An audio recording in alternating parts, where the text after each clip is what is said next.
ॐ नमो भगवते वासुदेवाय। ॐ नमो भगवते वासुदेवाय। ॐ नमो भगवते वासुदेवाय।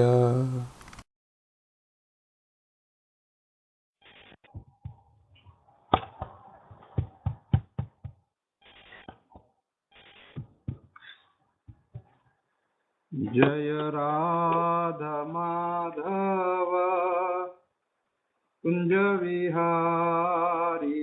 जय राधा माधव कुंज विहारी। जय राधा माधव कुंज विहारी। जय राधा माधव कुंज विहारी।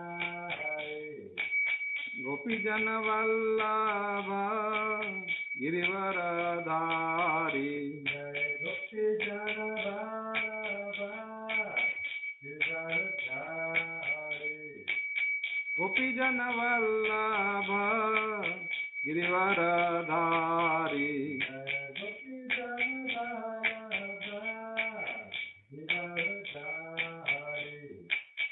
यशोदनंदन ब्रज जन रंजन।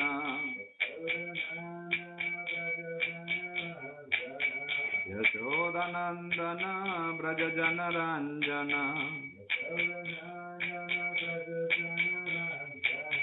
यमुना तीरावनचारी।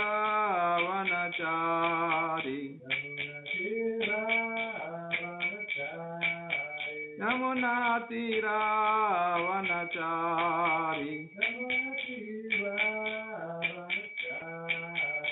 जय राधा माधव कुंज विहारी। जय राधा माधव कुंज विहारी।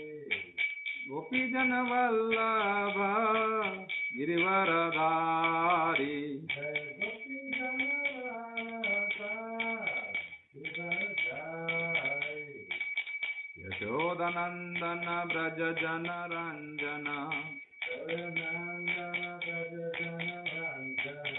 यमुना तीरावनचारी।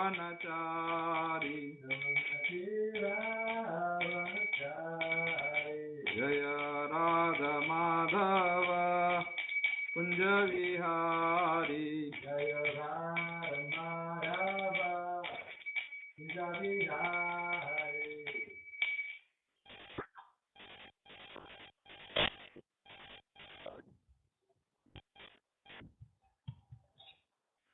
नारायणं नमस्कृत्य नरं चैव नरोत्तमं देवीं सरस्वतीं व्यासं ततो जयमुदीरयेत्। नष्टप्रायेषु अभद्रेषु नित्यं भागवत सेवया भगवती उत्तम श्लोके भक्तिर्भवति नैष्ठिकी। ओम नमो भगवते वासुदेवाय। ओम नमो भगवते वासुदेवाय। ओम नमो भगवते वासुदेवाय।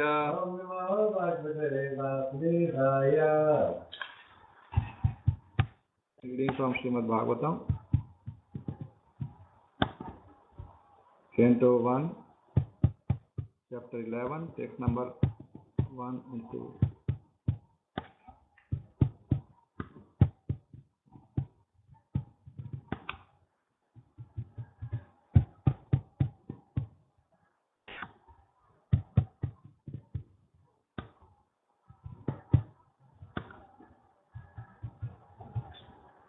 सूत उवाच अनर्थान् उपव्रज्य प्रवृद्धान् जनपदान् स्वकान् दधमौ दर्वरं तेषां विषादं संयन्न इव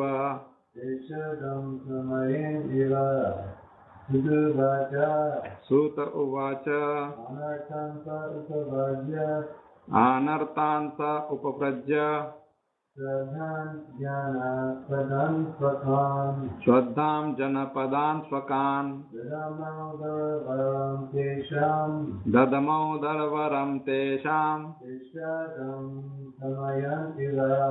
विषादं समयन्निव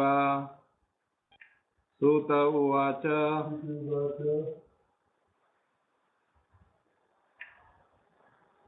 Suta Goswami said, Anarthan, the country known as Anarthan, Dwarka, Saha, he, Upavrajya, reaching the border of Swadhan, most prosperous, Janapadan, city, Swakan, his own, Dadamau, sounded, Darvaram, the auspicious conchal, Panchajanya, Tesham, of them, Vishadam, dejection, Samyan, pacifying, Eva, seemingly. Translation and purport by His Divine Grace A.C. Bhaktivedanta Swami Srila Prabhupada.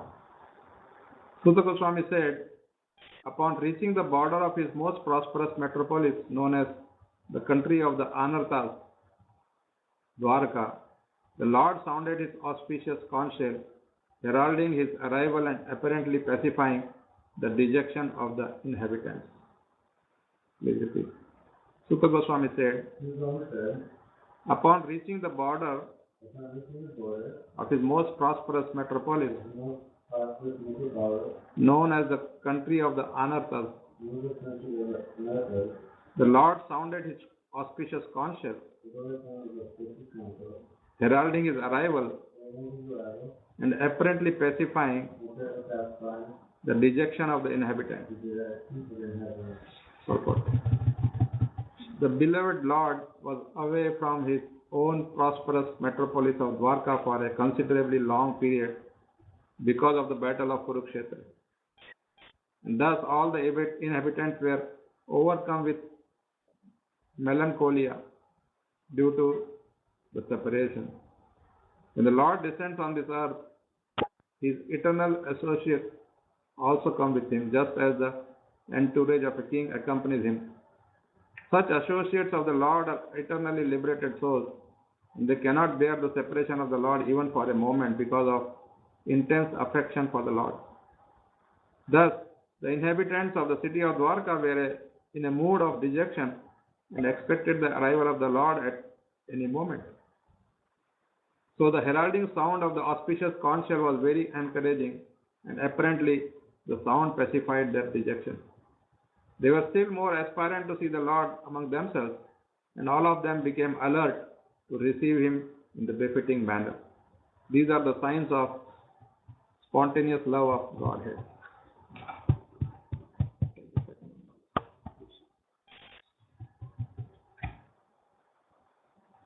Sa uchcha kashe dhavalo daro daro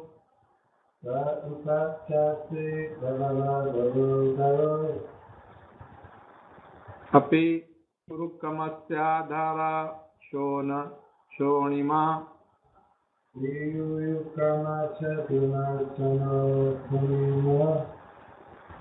dadamayamanah karakanja sampute yadhabja khande kalahamsa utsvanaha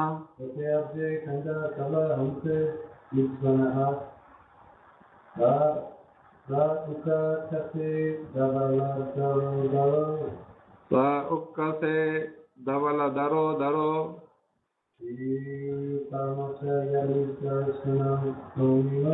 api urukrama syadhara shona shonima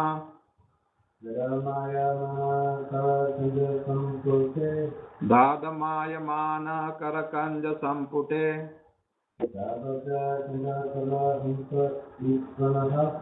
यथाब्जखण्डे कलहंस उत्स्वनः. The white and fat bowled conch shell, being gripped by the hand of the Lord Krishna and sounded by him, appeared to be reddened by the touch of his transcendental lips. It seemed that a white swan was playing in the stems of red lotus flower. Purport. The redness of the white conch shell is due to the lip touch of the Lord, is a symbol of spiritual significance. The Lord is all spirit, and matter is ignorance of his spiritual existence. Actually, there is nothing like matter in spiritual enlightenment, and this spiritual enlightenment takes place at once by the contact of the Supreme Lord Shri Krishna. The Lord is present in every particle of all existence, and he can manifest his presence in anyone. By ardent love and devotional service to the Lord, or in other words, by spiritual contact with the Lord, everything becomes spiritually reddened like the conch shell in the grip of the Lord. And the paraphernalia or the supremely intelligent person plays the part of the ducking swan in the water of spiritual bliss, eternally decorated by the lotus flower of the Lord's feet. Om Ajnanatimmirandasya Jnananjana Shalakaya Chakshurunmiritam Yena Tasmai Shri Guruve Namah. Namam Vishnu Padaya Krishna Pristhaya Bhutale Srimate Jayapataka Swamin Iti Namine. Namam Vishnu Padaya Krishna Pristhaya Bhutale Srimate Bhakti Vedanta Swamin Iti Namine. Namaste Saraswati Deve Gauravani Pracharine Nirvishesha Shunyavadi Paschatya Desha Tarine. Jaya Shri Krishna Chaitanya Prabhu Nityananda Shri Advaita Gadadhara Shri Vasadi Gaura Bhakta Vrinda. Hare Krishna Krishna Krishna Hare Hare Hare Rama Rama Rama Hare Hare. Suta Uvacha Anartanta Upaprajya Pradhan Janapadan Swakan Dadamo Dara Varam Tesham Vishadam Samayannaiva. Suta Goswami said, upon reaching the border of his most prosperous metropolis, known as the country of the Anarthas, the Lord sounded his auspicious conch shell, heralding his arrival and apparently pacifying the dejection of the inhabitants.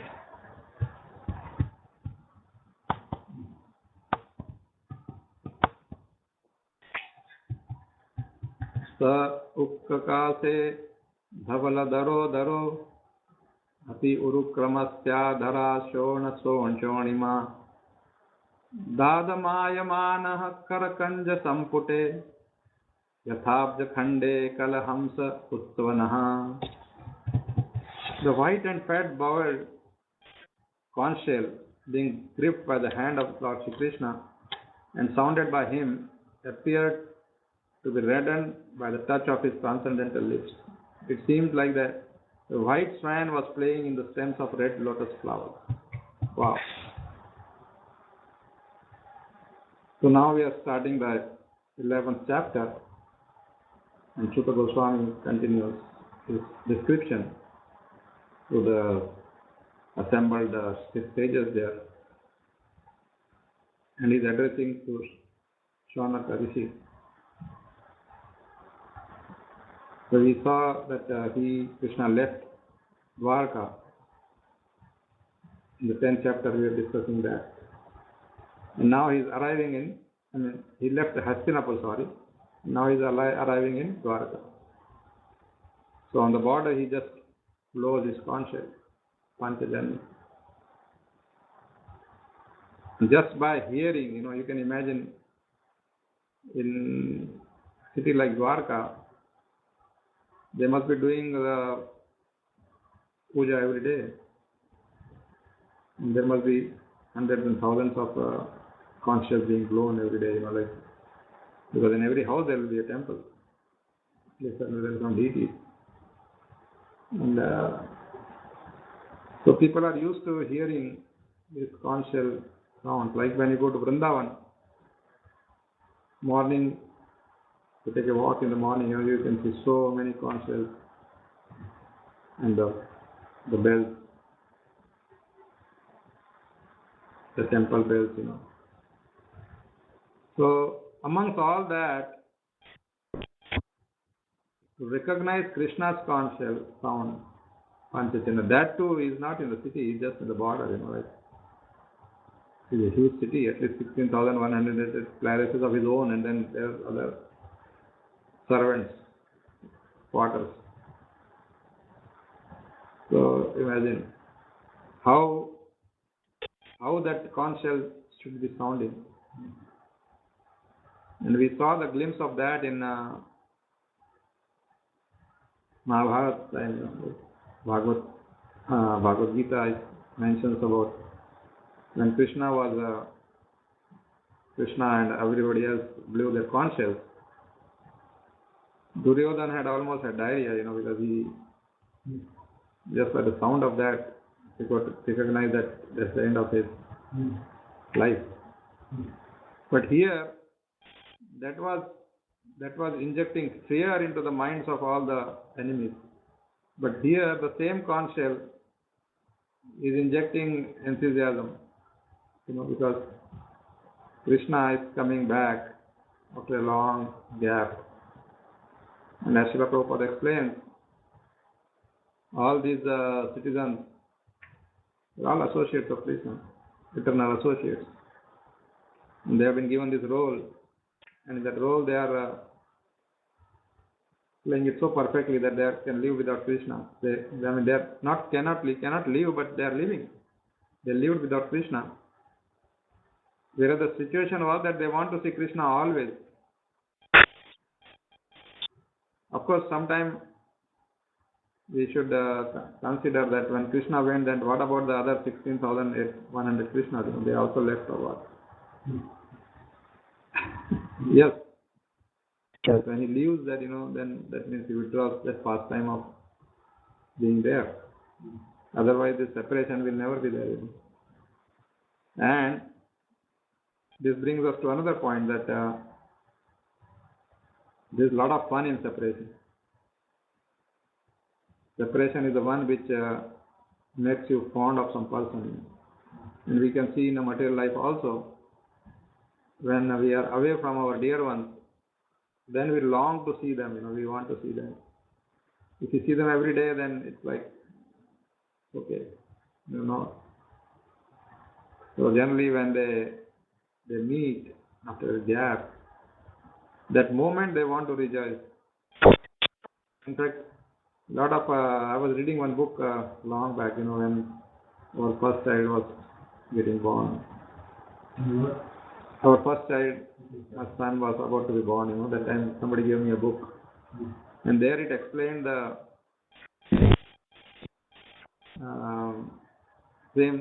not same, but similar thing, that when you meet somebody, dear one, after a gap, then you embrace. So that embrace may start with just a little putting your arms around, but that ultimately the arms get clenched. You try to hold it, and that's the situation of a baby. When we are small babies, we're holding our mother like that. Like always trying to. So, and very nicely explained that every time we meet that, that is because we get separated from mother's womb, and we have lived there, and that attraction is there. So that like they say that you go back to the roots. So this kind of situation happens. The same way, this is just trying to share some different angle to that. So when we see the Lord again, when this Dwarkavasi saw the Lord again, he just wanted to, of course still that he's still not gone into the city, he's still in the border. But already that expectation